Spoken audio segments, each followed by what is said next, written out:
Assalamualaikum warahmatullahi wabarakatuh. Berjumpa lagi dalam pembelajaran Pendidikan Agama Islam dan Budi Pekerti kelas 9. Nah, kali ini kita akan membahas salah satu materi yaitu mengenai meyakini hari akhir.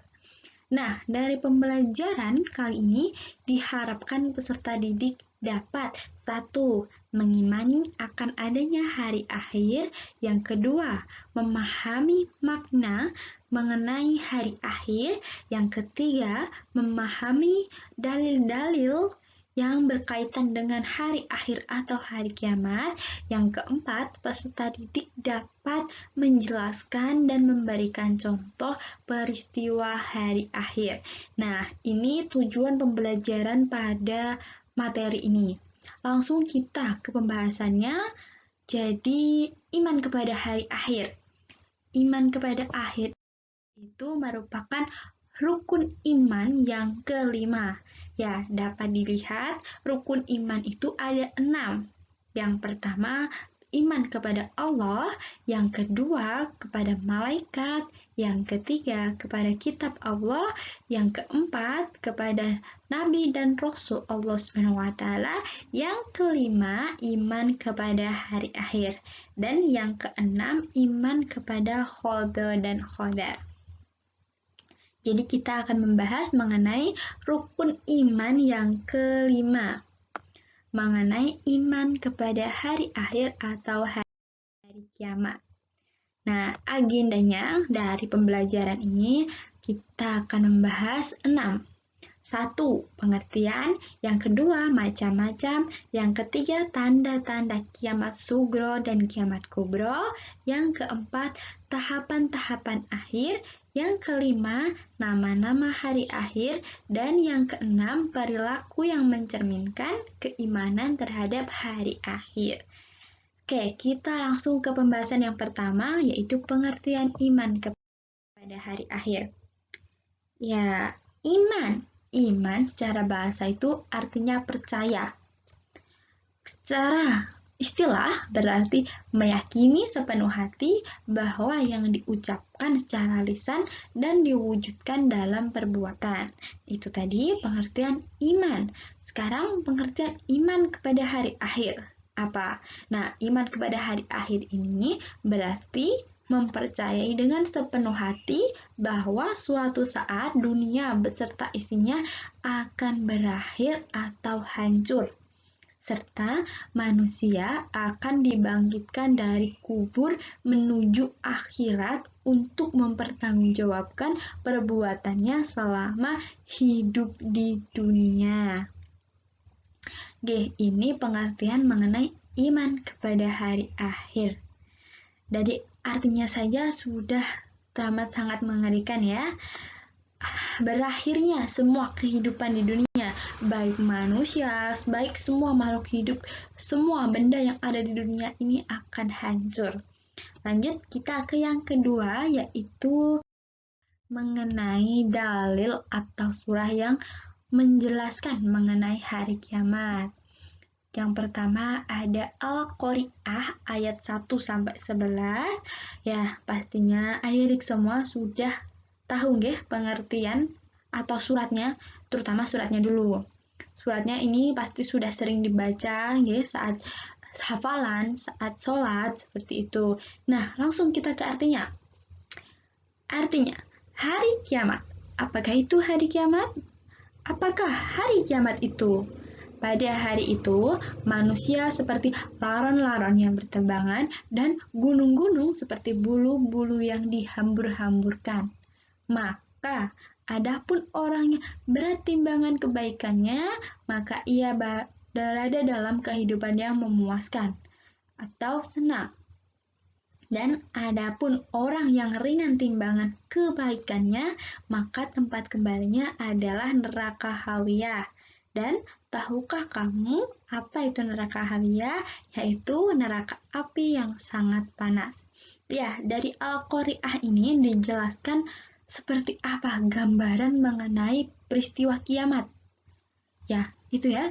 Jadi seperti manusia, seperti laron-laron yang berterbangan, dan gunung-gunung seperti bulu yang dihambur-hamburkan.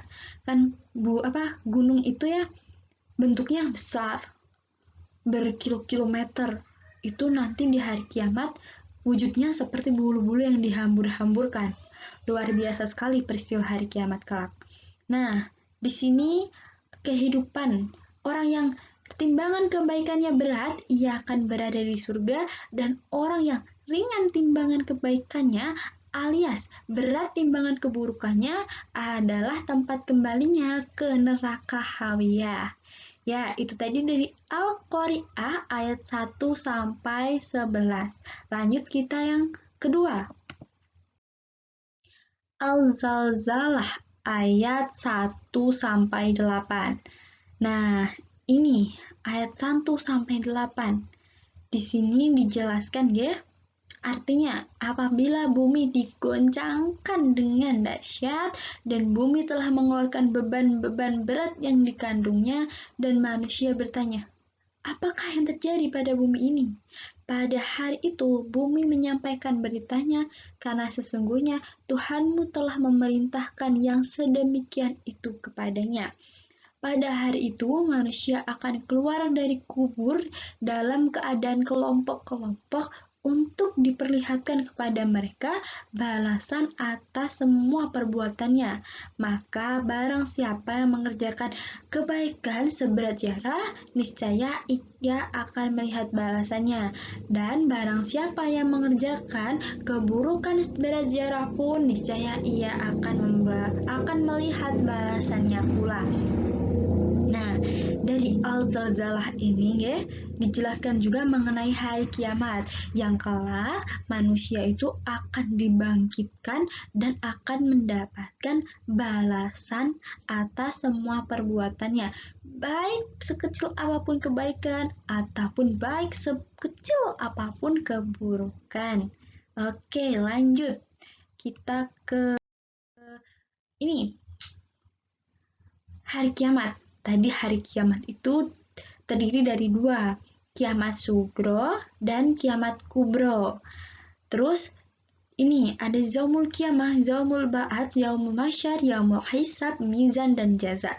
Untuk lebih jelasnya coba kita lihat ke slide berikutnya. Macam-macam kiamat. Ini kiamat sugro dan juga kiamat kubro. Sugro, yaitu berakhirnya setiap kehidupan, setiap makhluk hidup atau kematian setiap pribadi yang bernyawa. Sedangkan kiamat kubro ialah peristiwa hancurnya alam semesta beserta isinya sebagai awal kehidupan akhirat. Jadi, kiamat kubro ini merupakan kiamat yang sudah banyak terjadi di sekitar kita, ya. Nah, kita akan melihat contoh-contoh dari kiamat sugro dan kiamat kubro. Silakan dilihat. Kiamat sugro. Nah, menandakan bahwa kiamat sudah dekat. Tanda-tanda kecil. Sugro itu artinya kecil, sedangkan kubro artinya besar. Nih, tanda-tanda kiamat kecil atau kiamat sugro. Ilmu agama sudah dianggap tidak penting lagi. Ya, pada masa ini banyak sekali ya ulama-ulama yang kita kenal ini banyak yang meninggal dunia atau banyak pula ulama-ulama yang sebenarnya tidak memahami mengenai agama dan hanya berdakwah atau berceramah tetapi tidak sesuai ya. Terus yang kedua tersebarnya perzinaan. Banyak sekali, ini marak. Seperti kita lihat ya di media sosial, banyak sekali video-video yang tidak senonoh. Yang ketiga, minuman keras merajalela. Klub-klub malam banyak, fitnah muncul di mana-mana. Ya, ini juga banyak sekali terjadi di sekitar kita. Hamba sahaya ke perempuan kawini tuannya. Ini tanda-tanda kiamat sugro. Sebenarnya masih banyak lagi tanda-tanda dari kiamat sugro, seperti lebih banyaknya kaum perempuan daripada kaum laki-laki. Itu kiamat sugro. Terus gedung-gedung tinggi dibangun, ya. Jadi seperti kemewahan kehidupan di dunia sehingga lupa pada kehidupan akhirat. Nah, selain contoh-contoh ini masih banyak lagi ya tanda-tanda kiamat sugro. Langsung ke kiamat kubro, tanda-tandanya. Ya ini, rusaknya Ka'bah, tanda yang pertama. Yang kedua, matahari terbit dari barat. Ketiga, keluarnya Imam Mahdi. Yang keempat, munculnya binatang ajaib yang bisa bicara. Dan yang terakhir, keluarnya Ya'juj Ma'juj. Nah, itu tanda-tanda kiamat kubro. Sudah dapat dibedakan mengenai kiamat sugro dan kiamat kubro. Kalau sugro itu yang sering kita lihat atau yang sudah banyak terjadi di sekitar kita, alias tanda-tanda kecil. Yang kiamat kubro itu tanda-tanda kiamat yang besar. Artinya bumi nantinya akan dimusnahkan kalau sudah kiamat kubro, apalagi matahari terbit dari barat, keluarnya Imam Mahdi. Ya, nauzubillah ya. Langsung ke selanjutnya. Road map to heaven, apa artinya? Ya, ini merupakan perjalanan menuju surga. Perjalanan ya, menuju akhirat. Yang pertama, kita lihat ke poin yang pertama. Israfil meniup sangkakala yang pertama. Ya, Israfil nanti meniup sangkakala yang pertama. Yang selanjutnya, semesta hancur. Jadi setelah ditiup sangkakala yang pertama atau tiupan yang pertama, semesta hancur. Lalu, Israfil meniup lagi sangkakala kedua kalinya untuk menandakan Allah membangkitkan manusia. Nah, setelah tadi yang pertama dihancurkan, lalu dibangkitkan, lalu semua makhluk hidup berkumpul di padang mahsyar. Terus, setelah berkumpul di padang mahsyar di lapangan yang sangat luas, manusia dihisap amalnya, ditimbang ya, setelah dihisap lalu ditimbang. Setelah ditimbang, yaumul jasa, pembalasan. Entah nanti akan mendapatkan neraka ataupun surga sesuai dengan amalannya ketika di dunia. Oke, lanjut. Ini nama-nama hari akhir ya. Tadi sudah ada di Road Map to Heaven, sudah ada. Ini nama-nama hari akhir. Yaumul Qiyamah, ketika dihancurkan, ketika bumi, alam semesta ini dihancurkan, Yaumul Qiyamah. Yang kedua, Yaumul Ba'ats, hari kebangkitan dari kubur setelah ditiupnya sangkakala yang kedua. Lalu, Yaumul Mahsyar, hari berkumpulnya di padang mahsyar. Terus yang keempat, ya, Yaumul Hisab, hari dihitungnya amal perbuatan ketika di dunia. Tadi dalam surat Zalzalah ya, kebaikan sebesar zarah pun, sekecil zarah pun, atau keburukan sekecil zarah pun akan mendapatkan balasannya. Nah, ini akan dihitung amalan perbuatannya ketika di dunia. Disebut Yaumul Hisab. Terus Yaumul Mizan. Mizan itu artinya timbangan, yaitu hari ditimbangnya amal perbuatan. Dan yang terakhir yaitu Yaumul Jasa atau Yaumul Din, hari pembalasan. Setelah dihitung amalnya, lalu ditimbang, lalu diberikan balasan atas segala perbuatannya, entah perbuatan baik, entah perbuatan buruk. Yang baik insya Allah akan diberikan surga, dan yang buruk tempat kembalinya adalah neraka hawiyah, yaitu neraka api yang sangat panas. Ya, lanjut. Hikmah iman kepada hari akhir. Ini yang terakhir, kita membahas hikmah ya. Hikmah dari kita meyakini hari akhir. Ya, dengan kita meyakini hari akhir tentunya akan muncul ya rasa takut di dalam diri kita, sehingga kita selalu memawas diri sehingga kita selalu berusaha berbuat baik, selalu beriman kepada Allah. Nih poin-poinnya. 1. Rajin beribadah karena kita takut, karena kita merasa nanti kita akan ditimbang, baik perbuatan buruknya, perbuatan jahatnya, perbuatan jeleknya, kita akan ditimbang. Jadi kita rajin beribadah. Yang kedua, senang berbuat kebaikan. Ya, yang ketiga, menghindari perbuatan tercela, zina, mengkonsumsi minuman keras, berbohong, seperti itu. Lalu memohon ampun kepada Allah Subhanahu wa taala. Ketika kita khilaf berbuat dosa, kita memohon ampun kepada Allah Subhanahu wa taala dan bertaubat. Nah, lanjut. Sabar ketika ditimpa musibah. Ya, bertambah yakin dengan keberadaan dan kekuasaan Allah Subhanahu wa taala. Ya, karena kita beriman, maka kita bertambah yakin bahwa Allah itu ada dan maha besar kekuasaannya. Dan yang terakhir, munculnya rasa benci dalam bermaksiat dan bersikap dan kebijakan moral yang mengakibatkan murka Allah. Munculnya rasa benci yang dalam bermaksiat dan kebijakan moral yang mengakibatkan murka Allah. Nah, ini tadi ya, hikmah beriman kepada hari akhir. Nah, ini ada ini salah satu ayat ya dalam surat Al-Mu'minun ayat 99 sampai 100. Ini artinya seperti ini. Demikianlah keadaan orang-orang kafir itu hingga apabila datang kematian kepada seorang dari mereka, dia berkata, "Ya Tuhanku, kembalikanlah aku ke dunia agar aku berbuat amal yang saleh terhadap yang telah aku tinggalkan." Dan sesekali tidak, sesungguhnya itu adalah perkataan yang diucapkan saja.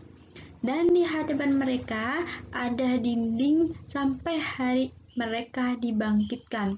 Ya, dalam surat Al-Mu'minun ayat 99 sampai 100 ini dijelaskan mengenai penyesalan, ya, penyesalan bagi orang-orang kafir, ya, ketika ia telah meninggal, ketika ia telah meninggal dari dunia, meminta terhadap Allah Subhanahu wa taala, meminta kepada Allah untuk dikembalikan kepada dunia agar ia dapat memperbaiki perbuatannya ketika ia di dunia.